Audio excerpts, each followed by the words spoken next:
ओम साई राम। हमारे भारतीय संस्कृति में भगवान और आदरणीय पूजनीय व्यक्ति के चरणों को महत्व दिया गया है। उनको नमन करते हुए हम पहले उनके चरणों को हस्तस्पर्श करते हैं या उनके चरणों पर सर रखते हैं। संत तुलसीदास जी ने श्री प्रभु राम के चरणों का वर्णन करते हुए अपने मन को कहते हैं, हे मना, तू सुख देने वाले राम के चरणों की भक्ति कर। जिस चरणों से निकलकर स्वनदी यानी गंगा शिवजी के जटा में स्थित हुई और वो जटा शंकरी नाम से जानी जाने लगी और समस्त लोगों की तारणहार हुई। जिस चरणों के पादुका भरत अयोध्या में लेकर गए, वही चरण धोने के बाद केवट ने श्री राम की नैया चलाई और उसी चरणों का स्पर्श पाकर गौतम ऋषि की पत्नी अहिल्या परम पद को प्राप्त हुई। यहाँ तुलसीदास ने श्री राम के किसी अन्य अंगों का नाम न लेते हुए सिर्फ श्री राम के चरणों का ही महात्म्य कथन किया है। श्रीमद् भागवत में वर्णन किए नवविधा भक्ति में पाद सेवन ये भगवान के चरणों की चौथी सेवा कहा गया है। श्री साई चरित्र में हेमाड़ पंत जी ने श्री साई और साई भक्तों के चरणों का भी वर्णन किया है। योग शास्त्र और आजकल के एक्यूप्रेशर में भी चरणों पर किया हुआ उपचार प्रचलित है। पाँव के अंगूठे से निकलने वाले नसों की वाइब्रेशन मस्तिष्क तक पहुंच जाती है। जब हम हाथ से या मस्तक से पूज्य व्यक्ति के चरणों को स्पर्श करते हैं, तब उस पूज्य व्यक्ति के उत्तम विचार, सत्व गुण, आध्यात्मिक ज्ञान मस्तिष्क के द्वारा चरणों में आते हैं और उसका लाभ अपने शरीर को मिलता है, जो अपने मन के उन्नति के लिए सहायक होते हैं। लेकिन ऐसे पूज्य व्यक्ति या ईश्वर के चरण पादुका के स्पर्श से किसी भक्त में ऐसे सत्वगुण आने के लिए उस भक्त की श्रद्धा भी महत्वपूर्ण होती है। वो भक्त भी शुद्ध विचारों का होना चाहिए, अन्यथा कितने भी पवित्र चरणों पर मस्तक रखे या हस्तस्पर्श करे, उसका उचित परिणाम भक्त को नहीं मिलेगा। ये भी सत्य है कि अपने बुरे कर्मों का पश्चाताप होकर मन से सद्गुरु चरणों में मस्तक रखेंगे तो भक्तों का उद्धार हो सकता है।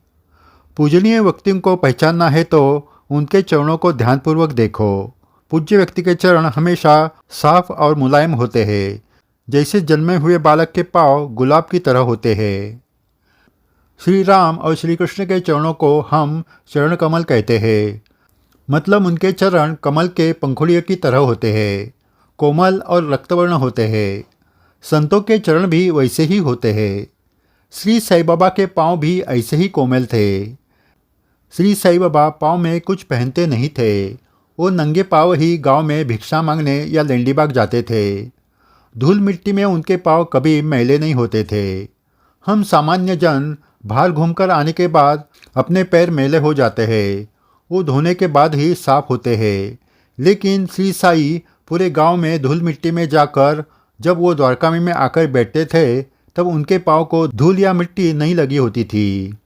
इतना ही नहीं तो जिन भक्तों ने बाबा के चरणों को स्पर्श किया था या उनके पैर दबाए थे, उन्होंने कहा था कि बाबा के चरणों से घुटने तक का हिस्सा मक्खन जैसा मुलायम होता था। सोचिए श्री साई के पाँव कितने मुलायम होंगे। इसका मतलब विचारों का, ज्ञान का, सदाचार, शुद्धता का परिणाम पाँव पर दिखता है। जैसे चरणों की स्थिति होती है, वैसे ही चरण पादुका का भी होता है। फिर वो पादुका लकड़ी, चांदी, सोना या पत्थर की हो। लोहे का स्पर्श लोह चुंबक को किया तो उसके गुण लोहे में उतर जाते हैं। वैसे ही पादुका का स्पर्श किसी सत्पुरुष के चरणों को या उनके समाधि को किया जाए तो उसके गुण उस पादुका में उतर जाते हैं। पादुका की पूजा करने के लिए श्री साई बाबा की अनुमति थी। श्री साई देहधारी थे, तब बाबा की अनुमति से गुरुस्थान में पादुका की स्थापना की गई थी। स्वर्गीय राब प्रधान, इनके पत्नी को बाबा ने सपने में जाकर पाद्य पूजा करने के लिए कहा था। फिर सो प्रधान जी ने चांदी की पादुका तैयार करके शिरडी ले गई।